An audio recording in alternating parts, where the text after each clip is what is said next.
The first followers of Jesus were actually known as the Way, because they were a group of people who were known for living the way that Jesus lived. They lived like Jesus, they loved like Jesus, they led like Jesus. And I love how Dr. Darius Daniels puts this. He says there are three ways you can live your life.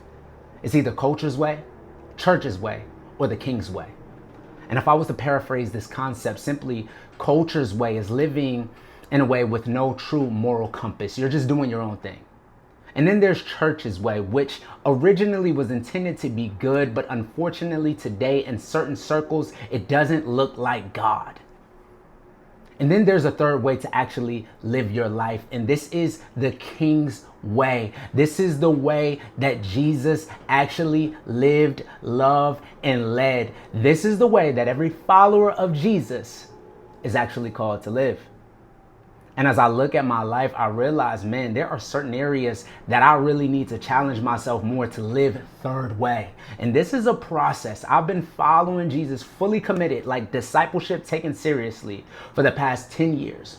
7 of those years, these past 7 years, I've been in full-time ministry, pastoring in some of the greatest churches in Atlanta that impact the world. But I realized this, that if we're going to truly live third way in this next season of life, in this moment, as I believe Christ is coming back, like the world that we're living in today will not look like the world that is coming soon.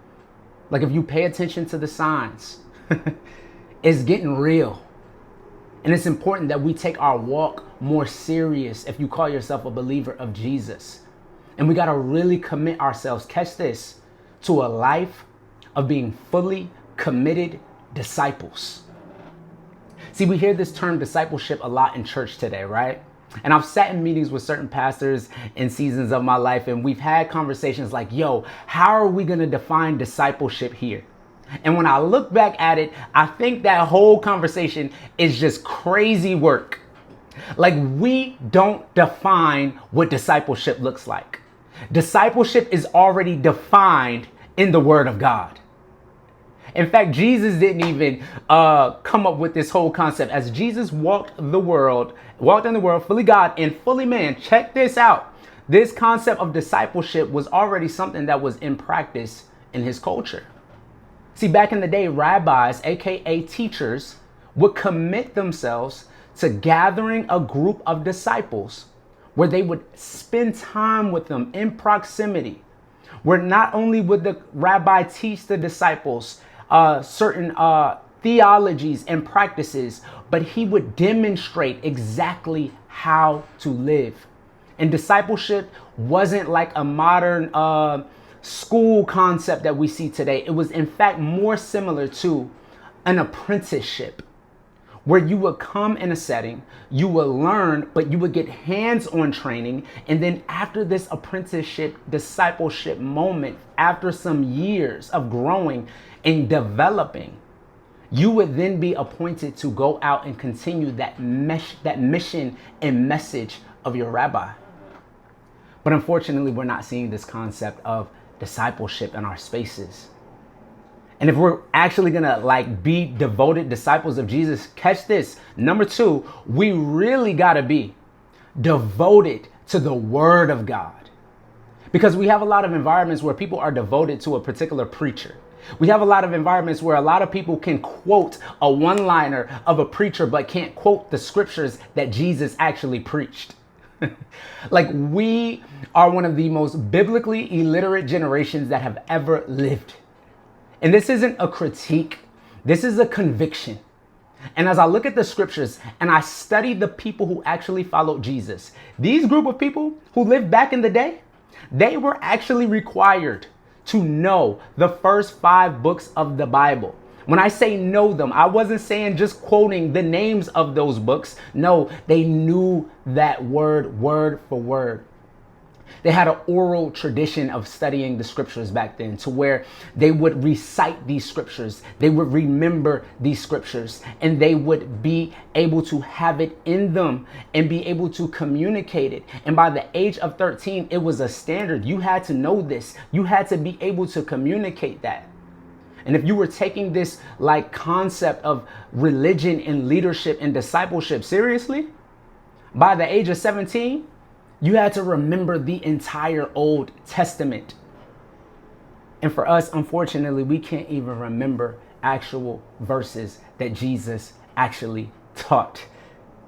And I realize this, that if we're going to be a people who live third way and that are committed to a lifestyle of discipleship and we're devoted to the word of God, it can only happen in community.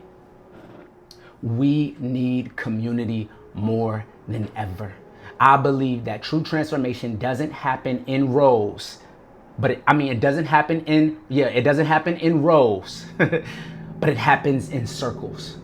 I believe in the gathering assembly on Sundays. I love going to church and hearing from my pastor, but I believe we also need to make sure, family, that we are gathering together in circles, taking it amongst ourselves throughout the week to devote ourselves to the apostles' teaching, to devote ourselves to the teachings that we're learning, but also to come together in community, to break bread, to not only connect and break bread, to also challenge each other, to live out this word that we hear and read.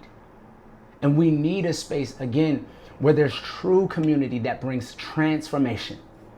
As I look back at my life at these past 10 years, I remember when I was 26 years old, I joined a discipleship community. And in that community, I found my wife. But not only did I find my wife, but I found myself. I was with people who challenged me and called me higher to actually become the man of God that I was created to be. And I've seen the transformation not only in my life, but I've seen transformation in people's lives when they take this discipleship lifestyle seriously in the context of community.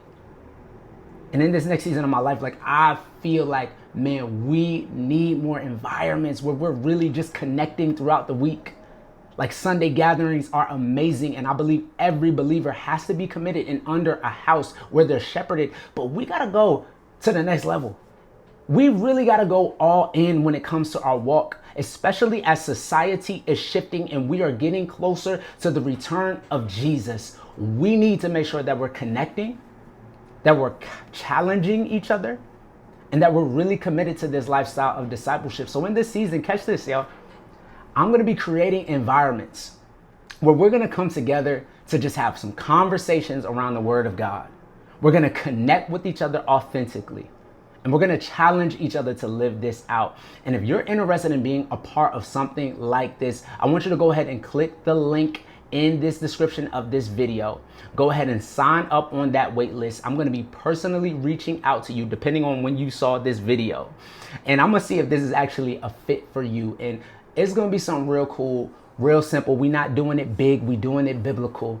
And we're just genuinely coming together as followers of Jesus to grow in our walk with the Lord together as a community. So if you're interested in this, click that link, and I hope to see you on the other side. If you know somebody who might be interested, share this video and stay tuned for the next video, because in this season, we really going all in when it comes to discipleship.